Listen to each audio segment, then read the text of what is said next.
Hello बच्चों, good morning. आज हम क्लास 11th की अकाउंटेंसी की शुरुआत कर रहे हैं। इसके अंदर चैप्टर फर्स्ट है meaning and objective of accounting. तो ये थ्योरेटिकल पोर्शन है, इसे थ्योरेटिकल समझना बहुत ज़रूरी है, तभी हम न्यूमेरिकल पोर्शंस को कर पाएंगे।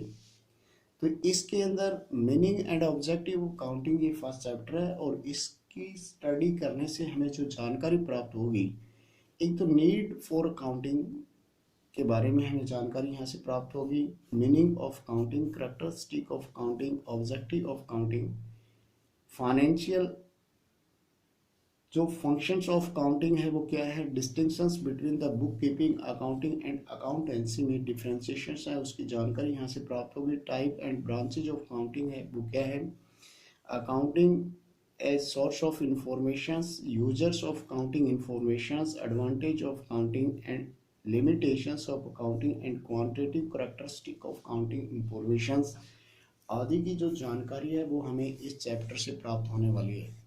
तो सबसे पहले हम देखते हैं कि यहाँ पे नीड फॉर अकाउंटिंग, अकाउंटिंग की जरूरत क्यों होती है। क्योंकि एक बिजनेसमैन है, वर्ष के दौरान में ये जानना चाहता है कि उसके कितना प्रॉफिट हुआ, कितना लॉस हुआ। इट मीन्स जो मॉनेटरी ट्रांजेक्शन्स जो होती हैं उनको मेंटेन करने के लिए, उनको रिकॉर्ड रखने के लिए हमें अकाउंटिंग की आवश्यकता होती है। इसमें जो कंप्लीट रिकॉर्ड रखा जाता है अकाउंटिंग के अंदर, और कंप्लीट रिकॉर्ड के अंदर सेल हुआ, परचेज हुआ, अदर एक्सपेंसेस होती हैं, सभी मॉनेटरी जो इंफॉर्मेशन है इसमें शामिल करने के लिए हमें अकाउंटिंग की जरूरत होती है, महसूस होती है।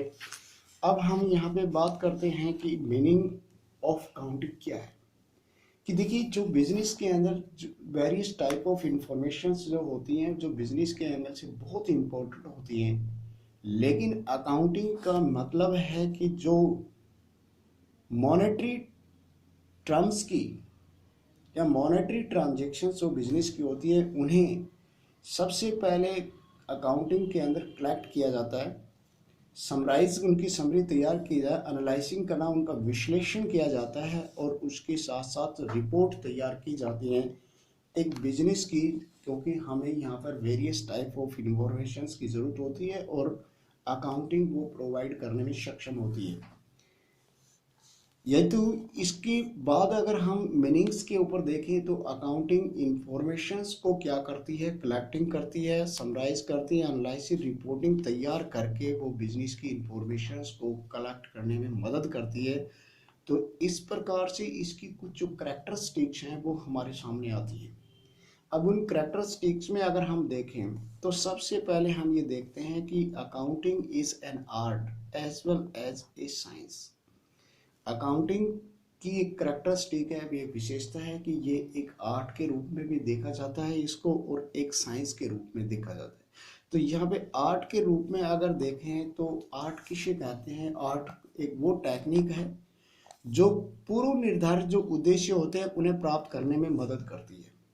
तो अकाउंटिंग को भी हम एक आर्ट कह सकते हैं, क्योंकि यहाँ पर भी जो पूर्व निर्धारित उद्देश्य होता है, क्योंकि रिपोर्ट तैयार करनी होती है, फर्म की बिजनेस की जो पोजीशंस, फाइनेंशियल पोजीशंस को देखना होता है, उसको ध्यान में रख के ही यहाँ पे जो मॉनेटरी डाटाज है वो कलेक्ट किए जाते हैं, क्लासिफाइड किए जाते हैं, उनकी समरी तैयार की जाती है जो मॉनेटरी ट्रांजेक्शन्स के माध्यम से। इसलिए इसे आर्ट के रूप में देखा जा सकता है।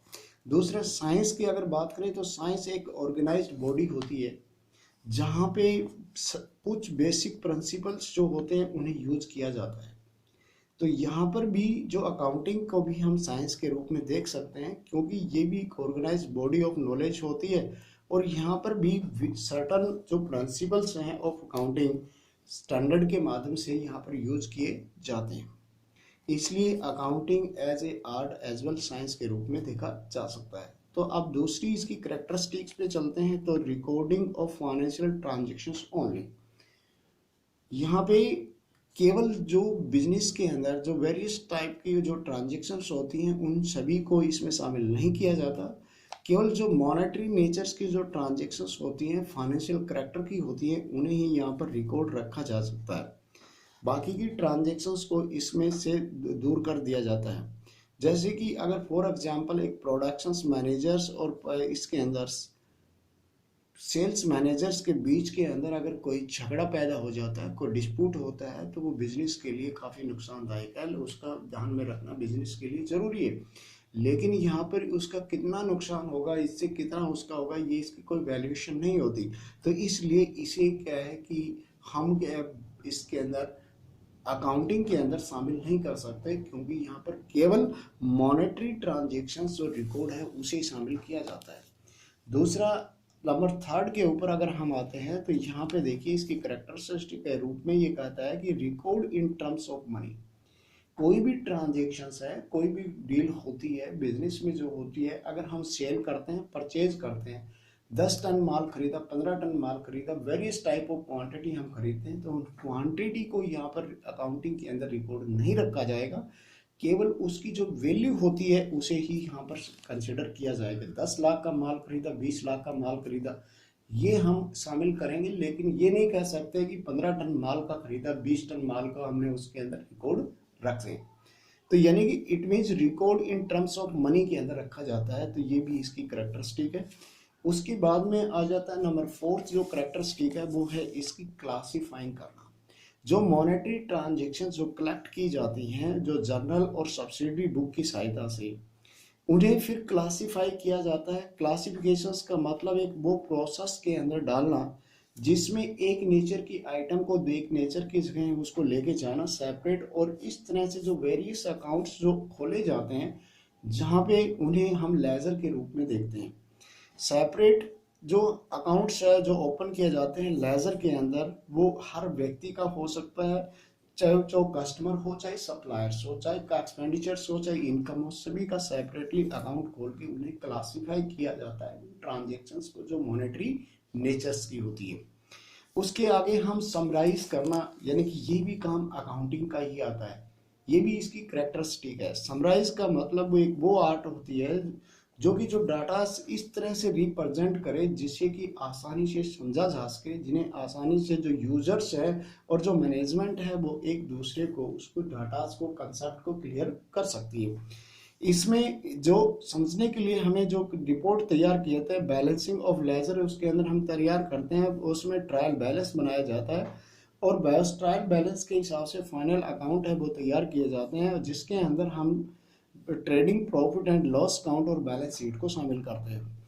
इसके आधार पे हम जो है वो समरी तैयार करते हैं, और यहाँ पे एक अकाउंटिंग साइकिल स्टार्ट होता है जिसे हम यहाँ पर बहुत ही अच्छी तरह से दर्शाया गया है कि अकाउंटिंग यानी जैसे ही हमारे पास ट्रांजेक्शन्स होती हैं, तो इसमें जो ट्रांजेक्शन्स कुछ जो ट्रांजेक्शन्स है हम बुक कीपिंग के माध्यम से कैश बुक के अंदर, परचेज बुक के अंदर जैसी नेचर होती है आइटम की उस तरह से ले जाते हैं, और जो सब्सिडरी बुक्स के अंदर जो आइटम नहीं आती उसे जर्नल के थ्रू लेके जाते हैं, फिर वो लेजर के अंदर उसकी पोस्टिंग कर देते हैं। और पोस्टिंग करने के बाद में जब उसकी क्या है कि हमें समरी तैयार करते हैं, समरी करना है, तैयार करने के बाद में ट्रायल बैलेंस, और फिर हम रिपोर्ट बनाते हैं जिसमें ट्रेडिंग प्रॉफिट लॉस और बैलेंस शीट बनाते हैं, और जो यूजर्स और जो मैनेजमेंट के लिए ये रिपोर्ट काफ़ी लाभदायक होती है। जो इस प्रक्रिया जो होती है, इस प्रक्रिया को हम अकाउंटिंग साइकिल के रूप में देखते हैं। उसके बाद में नंबर 6 के अंदर हमारे पास आ जाता है इंटरप्रिटेशन ऑफ द रिजल्ट, यानी कि जो यहाँ पे प्रोसेस के द्वारा अकाउंटिंग साइकिल के द्वारा जो trading profit and loss count और जो बैलेंस शीट बनाई है, जो रिपोर्टें हमने तैयार की हैं, उनकी व्याख्या करना, उन रिजल्ट्स को क्या है कि उल्लेख करना, और वे जो रिजल्ट्स हैं जो बनाई जाती हैं वो किसके लिए काम आते हैं, जो इससे रिलेटेड जो जितनी भी पार्टी हैं जिसमें प्रोप्राइटर्स हैं, मैनेजर्स हैं, बैंक है, क्रेडिटर्स हैं, एम्प्लॉयर्स हैं, आदि सभी को ये इंफॉर्मेशन है related to profitability of the financial positions of business है वो दी जाती हैं। उसके बाद में आ जाता है कम्युनिकेटिंग करना, ये भी इसकी एक कैरेक्टरिस्टिक है।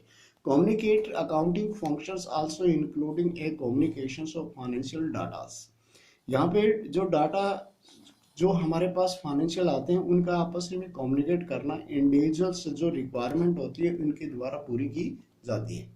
तो इस प्रकार आज हमने ये क्या है कि अकाउंटिंग क्या होती है, उसका मीनिंग क्या है, उसकी रिक्वायरमेंट क्यों होती है, इसके ऊपर चर्चा की है। अगर वीडियो आपको पसंद आती है तो इसे लाइक और सब्सक्राइब करें ताकि न्यू वीडियोस आपको सबसे पहले आपके पास नोटिफिकेशंस में आए, और अगर वीडियो अच्छी लगती है इसे लाइक और सब्सक्राइब करें। Thanks, have a nice day.